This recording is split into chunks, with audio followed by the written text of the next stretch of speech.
la! Your dream vacation to Sri Lanka starts from ₹24,999 only with GT Holidays, South India's #1 travel brand. Taste Daily. Taste the Daily. எங்கள் மாண்புமிகு இளைய சூரியன் இன்னும் சொல்ல வேண்டும் என்று சொன்னால் இன்னும் அரை நூற்றாண்டு காலத்திற்கு மேலே தமிழ்நாட்டை முதலமைச்சர் என்ற இடத்திலே இருந்து வழிநடத்த போகிற அண்ணன் உதயநிதி ஸ்டாலின் அவர்களுக்கு அரை நூற்றாண்டு 50 வருஷமா? ஆமா, இன்னும் 50 வருஷம் திமுக. ஆமா சார், அதுல மாற்றம் கிடையாது, எழுதி வைத்துக் கொள்ளுங்கள்.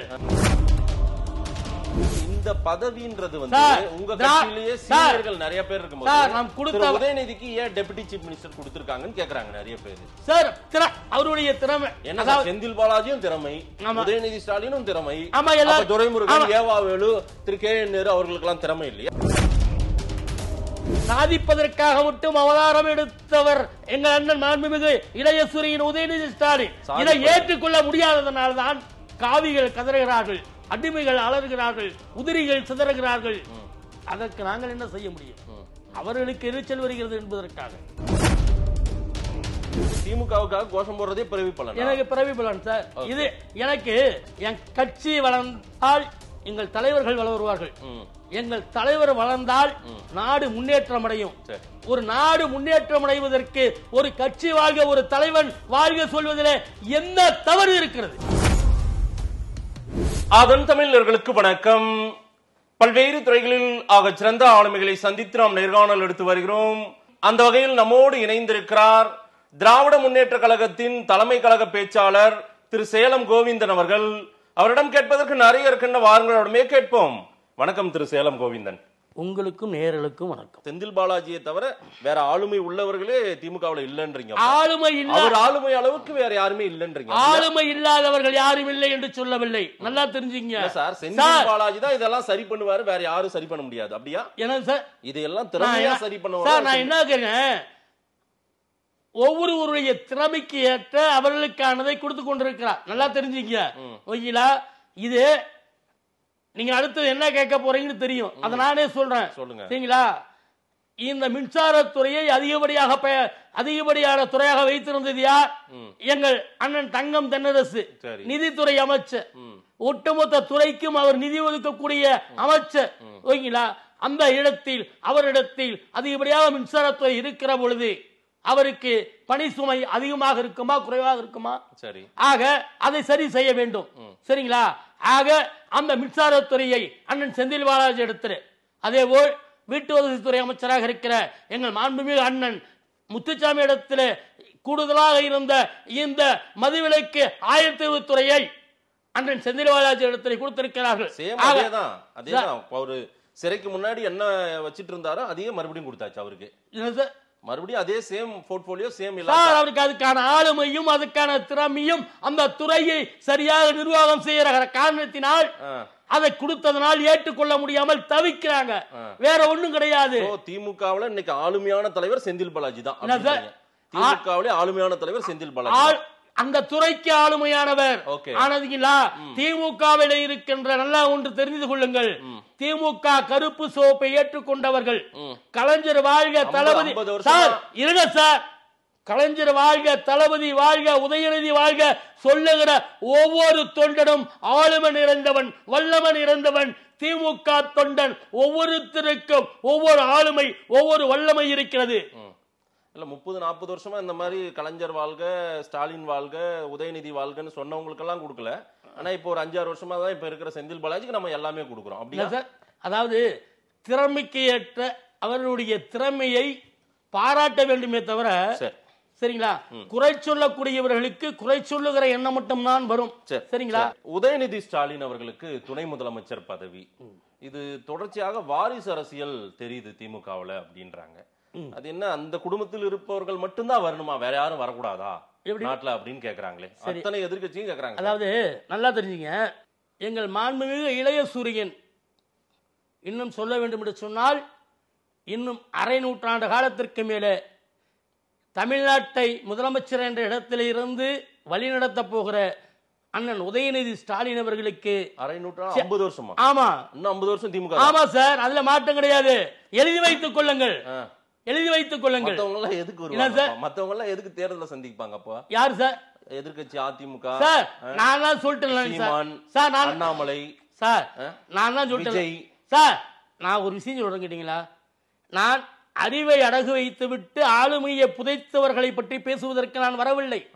ஆளுமையும் அறிவாற்றலும் வல்லமையும் ஒருங்கிணைந்து ஒரு நாட்டை வழிநடத்துகிற வல்லமை யாருக்கு இருக்கோ அவர்களை பற்றி பேச வருகிறேன். அவருக்கு அண்ணன் உதயநிதி ஸ்டாலினுக்கு இருக்கு.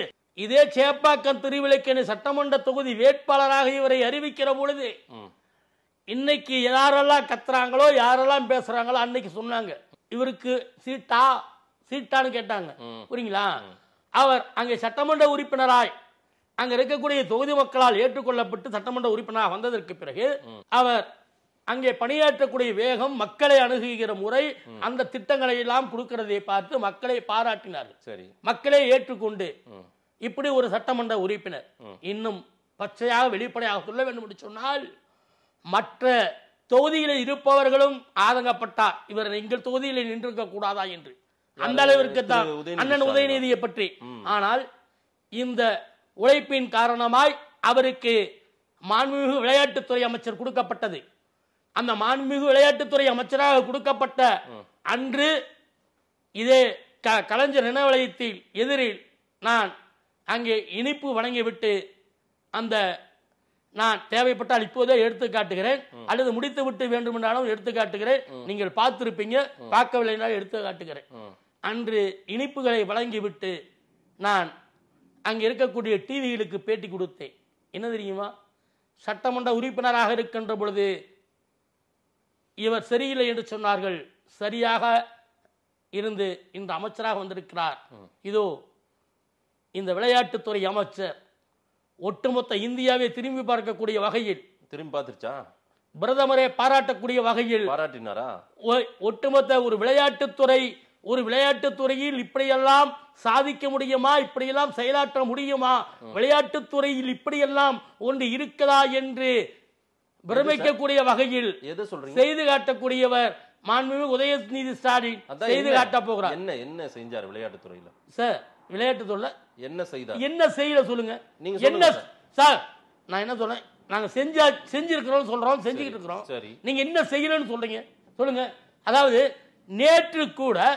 நேற்று மதுரையிலையும் விருதுநகரில் அங்க இருக்கக்கூடிய மாணவர்களுக்கு ஒவ்வொரு பள்ளிகளுக்கும் ஒவ்வொரு விளையாட்டு குழந்தைகளுக்கு அந்த விளையாட்டுக்கு தேவையான உபகரணங்களாக இருக்கட்டும், அந்த மைதானங்களை சீர் செய்வதாக இருக்கட்டும், இன்னும் சொல்ல வேண்டும் என்று சொன்னால் ஒவ்வொரு விளையாட்டு வீரன் வெற்றி பெறுகிற பொழுது அவனை நேரடியாக அழைத்து முதலமைச்சரிடத்தில் சென்று அவர்களை ஊக்கப்படுத்தி உற்சாகப்படுத்தி அவர்களுக்கான பரிசு தொகைகளை வழங்கி இது செய்வது எதற்கு தெரியுமா? எல்லாரும் செஞ்சிருக்கிறார் சார், பேருக்கு செஞ்சாங்க. ஆனால் முறையாக செய்வது இப்பொழுதுதான். இப்ப என்ன தெரியுமா செய்யறோம்? நம்ம என்ன பண்ணிட்டோம், ஒருத்தர் மாற்றுத்திறனாளி கிரிக்கெட் போட்டியில உலக கோப்பையை வென்று விட்டோன்னு ஒரு போலியா ஒருத்தர் வந்தா இருப்பாங்க. அந்த மாதிரி கூத்தெல்லாம் நடந்து போச்சு சார். அதெல்லாம் தேவை. அதாவது திராவிட மாடல் ஆட்சி நடத்தக்கூடிய எங்கள் அண்ணன் தளபதி இடத்திலையும் சரி, எங்கள் அண்ணன் உதயநிதி இடத்திலையும் சரி, ஒருத்தர் ஏமாத்திட்டு போயிட்டாரு. அதாவது ஏமாற்றுவது என்பது எங்கள் அமைச்சர்களிடத்திலையும் முதலமைச்சர்களிடத்திலையும் நடக்காத ஒன்று. நடந்துருச்சுன்ற நடந்தது ஒண்ணு. அந்த மாதிரி ஒரு நடக்க வைத்திருக்கிறார்கள் சொல்லுங்க. அது யார் பண்ணது? பிஜேபியா? அத பிஜேபியா? அந்த மாதிரி சம்பவம் நடந்தது பிஜேபியா? இத ஒரு அயோக்கியத்தனத்தெல்லாம் பிஜேபி தவிர வேற யாரு சார் செய்ய போறா? இதுலயும் பிஜேபி. ஆமா, விளையாட்டுத்துறையில இப்ப சாதிச்சாரு திரு உதயநிதி ஸ்டாலின். அப்படியா? சாதிச்சிட்டாரு என்பதை விட சாதித்துக் கொண்டே இருக்கிறார். பிஜேபி தலைவர்கள் சொல்ற கேள்வியை நான் வச்சாதான் உங்களுக்கு ஒரு தெளிவு கிடைக்கும், உங்ககிட்ட பதில் வாங்க முடியும். நான் பிஜேபியில இருக்கிறவங்க என்ன சொல்றாங்க, செங்கல் எல்லாம் தூக்கி காட்டினார்ல, எய்ம்ஸ் எங்கன்னு கேட்டு, தொகுதிக்கு ஒரு ஸ்டேடியம் கட்டுறன்னு திரு உதயநிதி ஸ்டாலின் சொன்னார்ல. சரி சார், எந்த தொகுதியில ஸ்டேடியம் கட்டியாச்சு, ஏதாவது காட்டுங்க அப்படின்னு எங்கிட்டே நிறைய பேர் கேட்க. 5 வருஷம் முடிஞ்சா சார்? எது 5 வருஷம் முடிஞ்சா? தேர்தல் வர 3.5 வருஷம் முடிஞ்சிருச்சு சார். 5 வருஷம் முடிஞ்சா? 5 வருஷம் முடிஞ்சுதான் நீங்க கட்டுவீங்க சார். நான் என்ன சொல்றேன் இல்ல சார், சார் ஒவ்வொரு வாக்குறுதி கொடுக்கிற போது ஒரு தேர்தல் வாக்குறுதி கொடுக்கிறது போல நல்லா தெரிந்து கொள்ளுங்க. அதே மாதிரி தான் எய்ம்ஸ் சார். இருங்க, எய்ம்ஸ் அதே மாதிரி தான் நீங்க எய்ம்ஸ் கட்டறன்னு சொல்லி எத்தனை வருஷம் ஆச்சு? எப்பங்க முடிக்கிறேன்னு சொன்னாங்க? எப்பங்க டெண்டர் விட்டாங்க சார்? நீங்க இதுவரை எத்தனை முறை டெண்டர் விட்டுருக்காங்க? தொகுதிக்கு ஒரு ஸ்டேடியம் கட்டுறன்னு திரு உதயநிதி ஸ்டாலின் அவர்கள் டெபுட்டி சீஃப் மினிஸ்டர் சொன்னாரா சொல்லலையா? இல்லை என்று சொல்லவில்லை, மறுக்கவில்லை. எந்த தொகுதியில இப்ப ஸ்டேடியம் இருக்கு? நல்லா தெரிஞ்சுங்க, 3 வருடம் முடிந்திருக்கு, இன்னும் 1.5 வருடம் இருக்கிறது. சரிங்களா? 1.5 வருஷத்துல கட்டிடுவோம். 234 தொகுதியிலும் கட்ட முடியுமா? அனைத்து தொகுதிகளிலும். எப்படி இந்த 1.5 வருஷத்துலயா? திமுகவை பொறுத்தவரை முன்வைத்த காலை பின் வைக்க மாட்டோம் சார். 3.5 வருஷத்துல நீங்க ஆரம்பிச்சு ஒரு 10-20 தொகுதியாவது முடிச்சிருக்கணும் இல்ல சார்? மினிமம் ஒரு சும்மா ஒரு ரப்பா. சரி, ஏன் இப்ப 234 தொகுதிகளிலும் இப்பொழுது பரவலாக அந்த வேலை நடைபெற்று ஏன் ஒரே நாளில் அந்த 234 தொகுதி கிரவுண்டை அண்ணன் மாண்புமிகு முதலமைச்சராக இருக்க தளபதி கான்பரன்ஸ் வாயிலாக திறப்பு விழா நடத்துவதற்கு வாய்ப்பு இல்லையா? அட் எ டைம் 234 தொகுதியிலும் ஸ்டேடியம் முளைச்சிரும். ஏன் சார்? அதாவது ஆல்ரெடி இப்ப வேலை நடந்துகிட்டு இருந்தால் என்ன சொல்றது? வேலை நடக்குதா இல்லையா? நடந்த மாதிரி ஒரு செய்திகள் பார்க்கலையே. எங்கேயும் எந்த இடத்துல ஸ்டேடியம் கட்டிட்டு இருக்கிற மாதிரியோ அல்லது ஸ்டேடியம் உருவாக்கிட்டு இருக்கிற மாதிரியோ ஒரு செய்திகளே அது நடைமுறைக்கு வருகிற பொழுது நம்ம பார்க்க தான் போறோம். நீங்க பாத்துருக்கீங்க, நீங்க எல்லா ஊருக்கும் போறீங்கல்ல, நீங்க பாத்துருக்கீங்க, நீங்க எல்லா ஊருக்கும் பிரச்சாரத்துக்கு போறீங்க. எங்க ஸ்டேடியம் கட்டினுறாங்களா? ஸ்டேடியத்திற்கான இடங்கள் முழுமையாக தேர்வு நடைபெற்று பணிகள் அங்கங்கே நடைபெற்று இந்த 1.5 வருஷத்துல கட்டிடுவீங்க. இந்த 1.5 வருஷத்துல கட்டிடுவீங்க கண்டிப்பா சார், கண்டிப்பா சார். இல்ல சார், இந்த பதவின்றது வந்து உங்க கட்சியிலேயே சீனியர்கள் நிறைய பேர் இருக்கும்போது நாம் கொடுத்த உதயநிதிக்கு ஏன் டெபுட்டி சீஃப் மினிஸ்டர் கொடுத்திருக்காங்கன்னு கேக்குறாங்க நிறைய பேர். சார் அவருடைய திறமை என்ன? செந்தில் பாலாஜியும் திறமை, உதயநிதி ஸ்டாலினும் திறமை, துரைமுருகன், ஏவாவேலு, திரு கே என் நேரு அவர்களுக்கு எல்லாம் திறமை இல்லையா? சரி, ஓகே. இப்ப நீங்க கேக்குறீங்களா அண்ணன் நீர்வளத்துறை அமைச்சர் அண்ணன் துரைமுருகனுக்கு திறமை இல்லையான்னு கேக்குறீங்கல்ல? இருங்க சார், இருங்க. மூத்த அமைச்சர் சொல்றீங்கல்ல, கேபி முனுசாமி கேட்டாரு. கேபி முனுசாமி சார் குப்பைகள் எல்லாம் விடுங்க சார். என்ன சார் குப்பைகளை பத்தி பேசாதீங்க. என்னங்க இது? மக்களால் தேர்ந்தெடுத்தாங்க தானே அவங்க. நான் என்ன சொல்றேன், நான் வந்து இது தகுதியானவர்களை பற்றி கேளுங்கள், பதில் சொல்கிறேன். தகுதியற்றவர்களுக்கு பதில் சொல்லக்கூடிய இடத்தில் முன்னாள் அமைச்சர் சார், அதான் சொல்றேன், தகுதியற்றவர்களுக்கு பதில் சொல்லுகிற இடத்தில் சேலம் கோவிந்தன் இல்ல. புரியுங்களா? துரைமுருகனுக்கு தகுதி இல்லையா? சார் ஒண்ணு சொல்றதுக்கு தெரிஞ்சுக்கணும்ல, திறமை இல்லையா? சார் இருங்க. நீர்வளத்துறை அமைச்சராக இருக்கிற துரைமுருகன் பலமுறை பேட்டி கொடுத்ததை பார்த்திருக்கீங்களா இல்லையா? பார்த்திருக்கேன் சார். துணை முதலமைச்சராக வருகிற திறமை இவருக்கு இருக்க, இவருக்கு கொடுக்கணும்னு. அண்ணன் நேரு அவர்களாக இருக்கட்டும், அண்ணன் ஐபியாக இருக்கட்டும், அண்ணன் பொன்முடியாக இருக்கட்டும், நீங்கள் சொல்லுகிற மூத்த தலைவர்கள் அனைவரும் ஒட்டுமொத்தமாக ஒரே குரலில் இவர் துணை முதலமைச்சராக வர வேண்டும், வர வேண்டும், வர வேண்டும், இன்னும் சொல்ல வேண்டும் என்று சொன்னால். ஆனா ஒரு வருத்தம் இருக்கலாம் உங்களுக்கு சார். வருத்தம் இருந்தா எதற்காக அவரோடு அந்நியோன்யமாக அவரோடு எப்படி சிரித்துக் கொண்டு எப்படி செயலாற்ற முடியும்? இல்ல சிரிக்கிறாங்க, ஆனா அந்த அளவுக்கு அது உடன்பட்டு தான் பண்றாங்க. அதான் உடன்பட்டு இருக்காங்கன்றது கூட இருக்கிற எங்களுக்கு தெரியும். நாங்க உடனிருந்து பாக்குற எங்களுக்கு தெரியும். உங்களுக்கு எல்லாம் தெரிய வேணான்றீங்க. ரூம்ல உட்கார்ந்து அரசியல் பண்றவங்களுக்கு என்ன சார் தெரியும்? மக்கள் கூட கேக்குறாங்களா? மக்கள் பேசுறாங்க. எந்த மக்கள் பேசுறாங்க? மாண்புமிகு உதயநிதி ஸ்டாலினுக்கு துணை முதலமைச்சரை கொடுத்தது ஒட்டுமொத்த இந்தியாவில் இருக்கக்கூடிய தலைவர்களும் பாராட்டுகிறார்கள், தமிழ்நாட்டு மக்கள் பாராட்டுகிறார்கள். சரிங்களா? இதோ அண்ணன் உதயநிதி ஸ்டாலின் ஒரே வரியில் ஒரு பதில் சொல்லி இருக்கிறார். என்ன தெரியுமா? இந்த எதிர்க்கட்சி விமர்சனங்களுக்கெல்லாம் என்னுடைய செயலில் நான் பதில் தருவேன். இதுதான் கலைஞரின் பேரப்பிள்ளை, எங்கள் அண்ணன் தளபதியின் வீரப்பிள்ளை, நாட்டு மக்களின் செல்ல பிள்ளை. இதோ நீங்களும் பார்க்க போறீங்க, நீங்களும் கேட்க போறீங்க. இவர் துணை முதலமைச்சராக வந்து ஒரு முதலமைச்சருக்கு உண்டான பணிகளை முழுமையாக செய்து கொண்டிருக்கிறார். சாதிப்பார், அவரும் சாதிப்பாருன்றீங்க, அவரும் சாதிச்சிருவாரு அப்படின்றீங்க.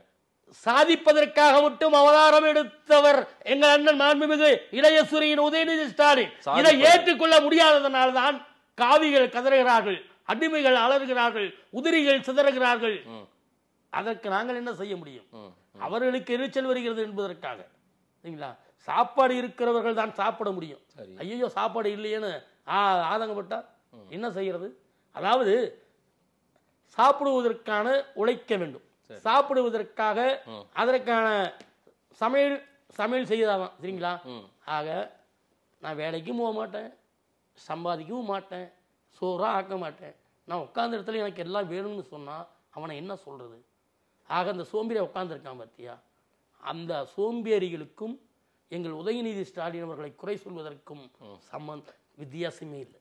திமுக வந்த பிறகு தமிழ்நாட்டுக்கு விடியல் இல்லை, திமுக குடும்பம், அந்த குறிப்பிட்ட குடும்பத்துக்கு மட்டும்தான் அது விடியலா மாறி இருக்குன்னு அண்ணாமலை படிக்க போனவர் ஒரு ட்வீட் போட்டிருக்காரு, பாத்தீங்களா?